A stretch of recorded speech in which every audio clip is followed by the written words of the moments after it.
Bonjour et bienvenue sur ma chaîne Horizon Info. Abonnez-vous si vous n'êtes pas encore abonné. Nous allons parler d'un sujet vraiment intéressant aujourd'hui. Restez jusqu'à la fin et surtout bon visionnage. Le candidat déclaré à l'élection fédérale a saisi le ministre des Sports et de l'Éducation physique hier.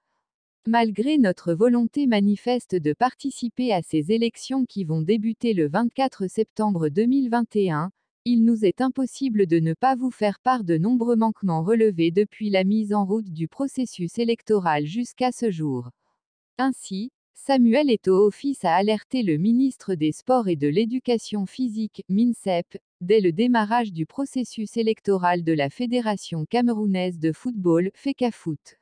En dehors d'une falsification aggravée de la liste des clubs des championnats départementaux appelés à prendre part aux élections départementales, des menaces proférées à certains présidents et promoteurs de clubs, du conflit d'intérêts du président par intérim et de plusieurs membres du comité exécutif intérimaire de la FECAFOOT qui sont à la fois juges et partis en étant candidats à des postes d'élus à ces élections et surtout du refus par la FECAFOOT d'appliquer une sentence arbitrale rendue par la Chambre de conciliation et d'arbitrage du CNOSC en matière de référé sportif en date du 7 septembre 2021, relève-t-il.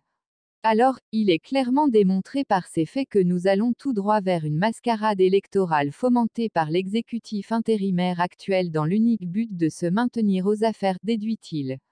L'homme s'érige en défenseur de la cause des acteurs du football. Porteur des plaintes des acteurs du football camerounais que je représente, soucieux de la bonne santé de notre football à travers mon projet de reconstruction qui passe par les bonnes pratiques de gouvernance et l'invitation au dépassement des intérêts égoïstes de certains acteurs du football.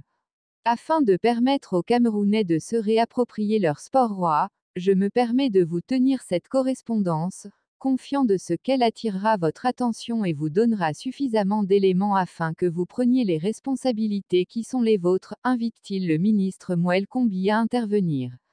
Lui qui n'a jamais bronché depuis que la FIFA a décidé de maintenir en poste l'exécutif dont l'élection a été annulée. Lui qui ne s'est jamais plaint du non-respect par le même exécutif des décisions de justice. Qui qu'il en soit, l'homme qui a usé de son pouvoir pour porter à la tête de la FECAFOOT Seydou Bombo Joya, prend ainsi officiellement ses distances avec son poulain d'hier qui n'a pas encore déclaré sa candidature mais une candidature que l'on sait être un secret de polichinelle. La guerre électorale est ouverte.